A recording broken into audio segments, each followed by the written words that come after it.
Morning everyone. आज morning थोड़ी सी late हो गई है ना, बच्चों के बोर्ड्स स्टार्ट हो गए हैं ना। बात जब बच्चों की निकली है तो आज मैं आपको बच्चों की कहानी सुनाती हूँ। बाल श्रम यानी कि चाइल्ड लेबर पर आधारित मेरी ये छोटी सी स्टोरी आई जस्ट होप आप सभी को पसंद है। तो गाइस, देश और विदेशों में भी चाइल्ड लेबर की शिकायतें सुनने को मिलती है। छोटे छोटे बच्चों से परिश्रम करवाया जाता है। शारीरिक और मानसिक दोनों तरह से बच्चों को परेशानी दी जाती है। मजबूर बच्चों का फ़ायदा उठाया जाता है। पर हमारी गवर्नमेंट के अथक प्रयासों की वजह से और हमारे समाज के एक्टिव और पॉजिटिव नेचर की वजह से कुछ हद तक ये समस्याएं कम हो गई है। फिर भी कई जगहों पर ये चीज़ें चल ही रही है।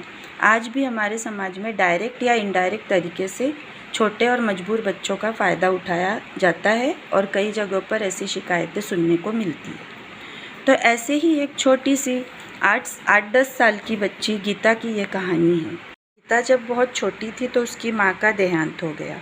उसके पापा छोटी मोटी मजदूरी करके अपना घर जैसे तैसे चला लेते थे और वो लोग एक छोटी सी झुग्गी बस्ती में रहते थे। अब माँ के मरने के बाद में उसके पापा जहाँ काम करते थे वहाँ किसी महिला के साथ उनका प्यार हो गया और उन्होंने उससे शादी कर ली। सौतेली माँ के आने के बाद गीता की ज़िंदगी और भी ज़्यादा दर्दनाक हो गई। हर माँ एक जैसी तो नहीं होती है, तो वो सौतेली माँ उसका बिल्कुल भी ध्यान नहीं रखती थी। उसको बहुत परेशानी दे रही थी, हर तरह से उसे परेशान किया जा रहा था। फिर भी वो अपने पापा के साथ खुश रहने की कोशिश करती और अपने दिन निकाल रही थी।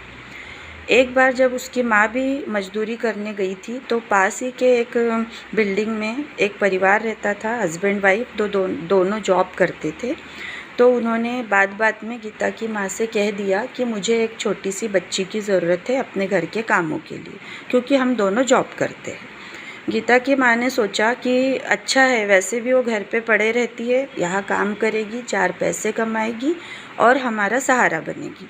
तो उसने जानबूझ करके उस बच्ची को अनजान लोगों के घर काम करने के लिए भेज दिया।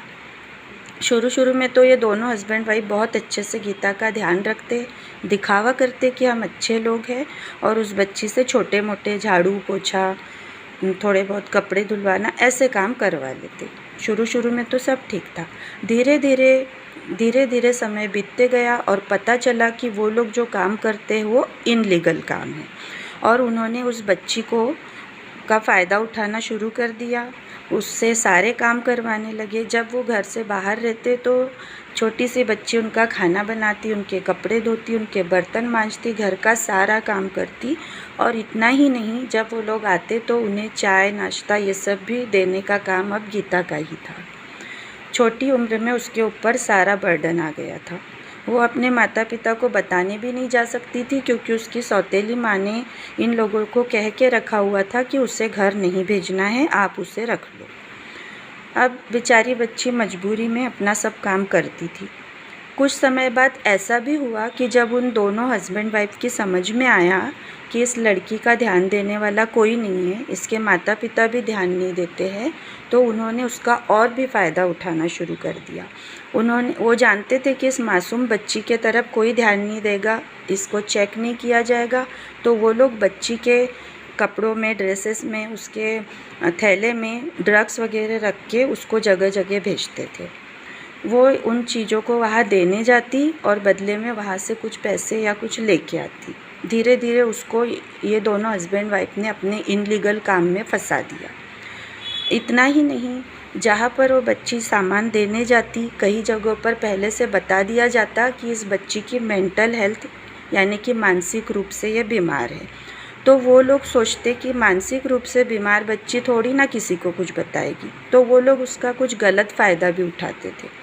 उसको फिज़िकली भी परेशान किया जाने लगा। इतनी परेशानियों को झेलते झेलते अब वो बच्ची थक चुकी थी। उसने डिसाइड किया कि कैसे भी करके मैं इन लोगों के घर से भाग जाऊंगी। एक दिन जब दोनों हस्बैंड वाइफ घर पे नहीं थे, किसी काम से बाहर गए थे, तो उसने जैसे तैसे अपना 2 कपड़े उठाए और वो वहाँ से भाग गई। निकल के भाग तो गई, अपने घर भी पहुँच गई, लेकिन सौतेली माँ ने उसकी सारी आपबीती सुनने के बाद भी चुपके से उन लोगों को फ़ोन करके बता दिया कि लड़की यहाँ पे भाग के आ गई है, आप लोग इसको यहाँ से लेके जाओ।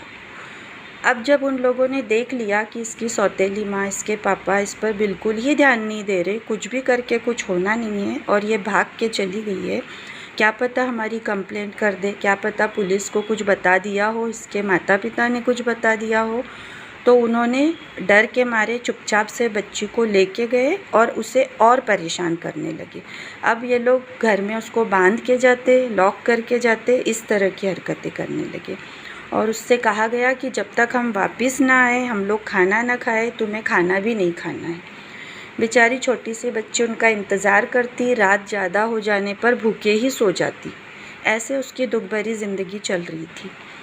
ऐसे में परेशान हो गई थी, थक गई थी, मानसिक रूप से, शारीरिक रूप से थक चुकी थी और अपनी ज़िंदगी से वो हार गई थी। अब उसने कुछ गलत करने का अपने मन में सोच लिया था। उसने फैसला कर लिया था कि उसे अब इस दुनिया में नहीं रहना है। इधर हुआ ये कि भले ही उसकी माँ सौतेली है, उसके पापा भी ध्यान नहीं देते, पर है तो माता पिता ही। आस पड़ोस के लोगों से उनको कुछ छोटी मोटी चीज़ें सुनने को मिली।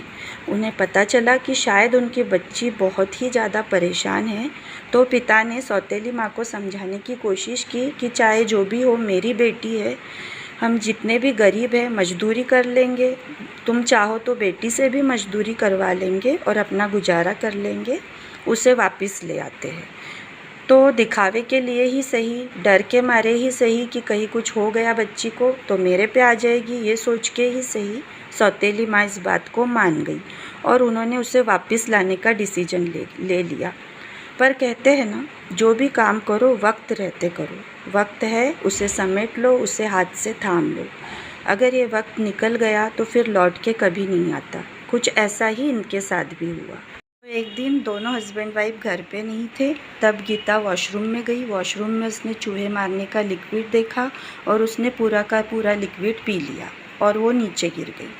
और उसी वक्त डोर बेल बजी। डोर पे गीता की सौतेली माँ और उसके पापा थे। इधर डोर बेल बजी और इधर गीता की ज़िंदगी हमेशा हमेशा के लिए ख़त्म हो गई। तो ऐसे दुखद अंत के समय लता जी का एक बहुत ही दुख भरा गाना याद आता है। हम थे जिनके सहारे, वो हुए ना हमारे, डूबी जब दिल की नैया, सामने थे किनारे, सामने थे किनारे। तो गाइस, इसी दुखद अंत के साथ फिर मिलेंगे। नमस्ते।